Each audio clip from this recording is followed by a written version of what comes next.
اس پر کوئی جھوٹی کہانی بنا دے گی اور میں بیٹی اور داماد کی نظر میں قصوروار بنوں گی۔ میں تو اپنے گھر ہی ٹھیک ہوں، مجھے اپنی غلطی کا شدت سے احساس ہو رہا تھا۔ یہ عورت وہاں گاؤں میں ہی رہتی تو اچھا تھا، یہاں آ کر بیٹی کی زندگی اس نے عذاب بنا ڈالی۔ میں 2 یا 3 دن تک اپنی بیٹی کے گھر نہ گئی۔ ایک دن میرا داماد بھاگتا ہوا آیا اور بولا کہ میری بیٹی سیڑھیوں سے گر پڑی ہے۔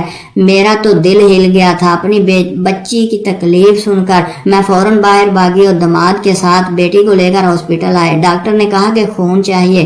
میرا داماد انتظام کرنے چلا گیا تو میں نے ایک کونے میں کھڑی ہو کر بیٹی کی ساس کو دیکھا، جس کے چہرے پر کوئی بھی پریشانی نہیں تھی، بلکہ وہ تو بار بار گھڑی کو دیکھ رہی تھی۔ میں نے لہجے میں کہا، باجی آپ کی بہو زندگی اور موت سے لڑ رہی ہے اور آپ یہاں بار بار کھڑی ہو گھڑی کو دیکھ رہی ہیں۔ میری بات سن کر وہ ایک دم بولی، بہن جی آپ کیا کہہ رہی ہیں؟ فکر نہ کریں، یہی بات ہے۔ میری کون سی سگی بہو ہے جس کی میں اتنی فکر کروں؟ میں نے حیرت سے پوچھا، کیا مطلب سگی بہو؟ میرے ٹوکنے پر میری بیٹی کی ساس نے کہا، میرا مطلب آپ بھی دعا کر رہی ہیں اور میں بھی آگے جو ہوگا اللہ بہتر کرے گا۔ میں پتہ نہیں کیا کیا بول رہی ہوں۔ اچھا یہ چھوڑے، میں باہر ذرا اپنی بہو کا صدقہ دے کر آتی ہوں۔ میں تو بس اس عورت کو سن رہی تھی، کچھ سمجھ آتا تو جواب دیتی، اس کی منطق نرالی تھی، مگر اس وقت مجھے میری بیٹی کی فکر تھی۔ میرے داماد نے آ کر بتایا کہ اب میری بیٹی کی حالت ٹھیک ہے اور اللہ نے رحمت سے نوازا ہے۔ میں نے اللہ کا شکر ادا کیا اور داماد سے بات کرنے کے بعد ہاسپٹل میں موجود مسجد میں شکرانے کے نفل ادا کرنے چلی گئی۔ ابھی دعا مانگ کر اٹھی تو مجھے کسی کی آوازیں اپنی طرف متوجہ کیا۔ میں نے ارد گرد دیکھا تو مجھے کوئی نظر نہیں آیا۔ میں باہر چلی گئی اور تب میری نظر کسی کی پشت پر پڑی۔ کوئی مرد میری جانب پیٹ کیے کھڑا تھا۔ میں اس لیے اس شخص کو نہیں دیکھ سکی، اس کا منہ دوسری طرف تھا۔ مجھے اندازہ ہو گیا کہ یہ وہی مرد ہے جو پچھلی رات اس عورت سے بات کر رہا تھا۔ میں نے سوچا کہ اپنے داماد کو دکھاؤں اور بولوں کہ دیکھو یہ کل جھوٹ بول رہی تھی، مگر میں نے سوچا پہلے خود اس شخص کا چہرہ دیکھ لوں پھر سب کو بتاؤں گی۔ وہاں میں نے تھوڑا اور قریب جا کر سنا تو وہ لوگ کسی گاؤں کی بات کر رہے تھے۔ آدمی کی آواز سنائی دی، تم کب تک یہاں 2 یا 3 ہزار کے لیے وقت ضائع کرتی رہو گی؟ میں تو کہتا ہوں ابھی میرے ساتھ چلو اور الگ دنیا بساتے ہیں۔ یہ سن کر اس عورت نے کہا، نہیں میں ایسے نہیں جا سکتی، اب تو یہ ڈرامہ ختم ہونے والا ہے، بقایا پیسے لے کر ہی جاؤں گی اور تم سارے انتظام کر کے رکھو، ہم بس اگلے مہینے تک یہاں سے فرار ہو جائیں گے۔ میری سمجھ میں کچھ نہیں آ رہا تھا۔ میں فوراً دونوں کے سامنے کھڑی ہو گئی۔ وہ مرد تو مجھے دیکھ کر بھاگ نکلا، مگر میری بیٹی کی ساس مجھے دیکھ کر انگلیاں مسلتے ہوئے شاید کوئی جھوٹ سوچ رہی تھی۔ میں نے اس کی الجھن دیکھی اور کہا، باجی کچھ بھی بولنے سے پہلے یہ بات سن لو۔ میں نے ساری باتیں سن لی، تم یہاں سے اس شخص کے ساتھ بھاگنے والی اور یہ بات میں اپنے داماد کو بتاؤں گی کہ تم نے انہیں ہی کے سامنے مجھے جھوٹا کہا تھا نا۔ میری باتیں سن کر وہ عورت بولی، داماد کو بتاؤ یا نہ بتاؤ مجھے کوئی فرق نہیں پڑتا۔ میں نے حیرت سے کہا، کیوں تمہیں ڈر نہیں ہے کہ تمہارا بیٹا کیا سوچے گا؟ میری بات سن کر وہ ہنسنے لگی اور بولی، بیٹا وہ میرا بیٹا نہیں ہے۔ یہ بات سن کر میرے سر پر آسمان ہی گر پڑا۔ میں نے کہا، تم جھوٹ بول رہی ہو۔ اس عورت نے جواب دیا، میں کیوں جھوٹ بولوں گی؟ اگر میرا بیٹا ہوتا تو میں کیوں اس کو چھوڑ کر جانے کی بات کرتی؟ میں نے کہا، پھر تم کیا لگتی ہو میرے داماد کی؟ یہ بات سن کر وہ عورت بولی، یہ تمہیں بتانی نہیں چاہیے تھی یہ بات، مگر بتا رہی ہوں، یہ ایک ڈرامہ تھا۔ تم نے ہی واہ ویلا ڈالا تھا کہ بیٹی کی ساس کو بلاؤ، اس لیے تمہارے داماد نے مجھے پیسے دیے تھے یہ سب ڈرامہ کرنے کے۔ میں نے کہا، مگر وہ ایسا کیوں کرے گا؟ میری بات سن کر اس عورت نے کہا، یہ بات تو تم اپنے داماد سے پوچھنا، میں تو تمہیں بس اتنا بتا سکتی ہوں۔ میں واپس ہاسپٹل آئی تو اپنی بیٹی کو اس کے شوہر کے ساتھ ہنستا بولتا دیکھ کر مجھے خاموش رہنا ہی بہتر لگا، مگر گھر جا کر وہ عورت مجھ سے نارمل بات کر رہی تھی اور میں بار بار اپنے داماد کو دیکھ رہی تھی جو کہ محلے میں مٹھائیاں بانٹ رہا تھا۔ اس کے چہرے سے خوشی جھلک رہی تھی۔ میں بہت غور سے اپنے داماد کو ایک ایک عمل کو دیکھ رہی تھی۔ کہیں سے بھی مجھے نہیں لگا کہ یہ لڑکا مجھے اتنا بڑا دھوکہ دے گا۔ اب مجھے گھر جانا تھا، مگر اپنی بیٹی کو یہاں اکیلا چھوڑ کر جاتے ہوئے مجھے ڈر لگ رہا تھا، نہ جانے کب کیا ہوگا۔ لیکن یہ سب میرا وہم تھا، کیونکہ آج تک میرے داماد نے میری بیٹی کو کوئی پریشانی یا تکلیف نہیں دی تھی، مگر یہ نقلی ماں کو لا کر ہم سے ملوانا، اس عمل نے مجھے تھوڑا پریشان کر رکھا تھا۔ میں مجبوراً اپنے گھر آ گئی۔ ابھی مجھے آئے ہوئے کچھ وقت گزرا کہ میرا داماد گھر میں داخل ہوا اور اس کے ہاتھ میں مٹھائی تھی۔ مجھے مٹھائی دیتے ہوئے بولا، خالہ آپ کو بہت مبارک ہو، آپ نانی بن گئی ہیں۔ میں نے کہا، تمہیں بھی مبارک ہو، مگر یہ مٹھائی میں نہیں کھاؤں گی۔ میری بات سن کر میرے داماد نے کہا، کیوں خالہ، یہ تو خوشی کی مٹھائی ہے۔ میں نے کہا، خوشی تو بہت ہے، مگر تم یہ مٹھائی اپنی ماں، میرا مطلب ماں کا ڈرامہ کرنے والی عورت کو کھلا دو۔ میری بات سنتے ہی میرے دماد کے چہرے کی مسکراہٹ چلی گئی۔ میں نے بہت غور سے اپنے اس کے چہرے کے اڑے ہوئے تاثر اور رنگ کو دیکھا اور پھر بولا، خالہ وہ میں نے کہا بیٹا مجھ سے جھوٹ نہیں بولنا، میں سچ جانتی ہوں۔ اگر تم جانتے ہو کہ میں تمہاری بیوی اور اپنی بیٹی کو یہ سب نہ بتاؤں تو ابھی مجھے سچ بتا دو۔ یہ بات سن کر وہ بولا، خالہ میں آپ کو سب سچ بتاؤں گا، مگر آپ یہ سب اپنی بیٹی کو نہیں بتاؤ گی۔ کل آپ میرے ساتھ چلیے گا، میں آپ کو سب سچ دکھاؤں گا، مگر جب تک سارے راز آپ کے سامنے کھل کر نہیں آ جاتے تب تک آپ اپنی بیٹی کو کچھ نہیں بتاؤ گی۔ میں نے کہا ٹھیک ہے، مگر یہ آخری موقع دے رہی ہوں، تمہیں میرا دماد چلا گیا، مگر میں اس ہی سوچ میں گم تھی کہ پتہ نہیں میں ٹھیک کر رہی ہوں یا غلط۔ اگلے دن میں نے اپنے دماد کے ساتھ ایک کالونی میں بنے مکان میں چلی گئی، مجھے باہر بٹھایا گیا، میرا دماد پتہ نہیں کس کو بلانے چلا گیا۔ میں انتظار کر رہی تھی کہ اچانک کمرے میں آنے والے انسان کو دیکھ کر پل بھر مجھے میری آنکھوں پر یقین نہیں آیا، میری زبان تلوے کے ساتھ چپک گئی تھی۔ میرا شوہر اس وقت میرے سامنے کھڑا تھا، میں آنکھوں میں حیرت لیے سن کھڑی تھی جب اچانک ایک عورت میرے سامنے آئی اور مجھے اپنا سر باری دکھائی دیتا ہوا نظر آیا۔ وہ میری دوست رضیہ تھی۔ اس نے آتے ہی مجھے بتایا کہ میرا شوہر دوسری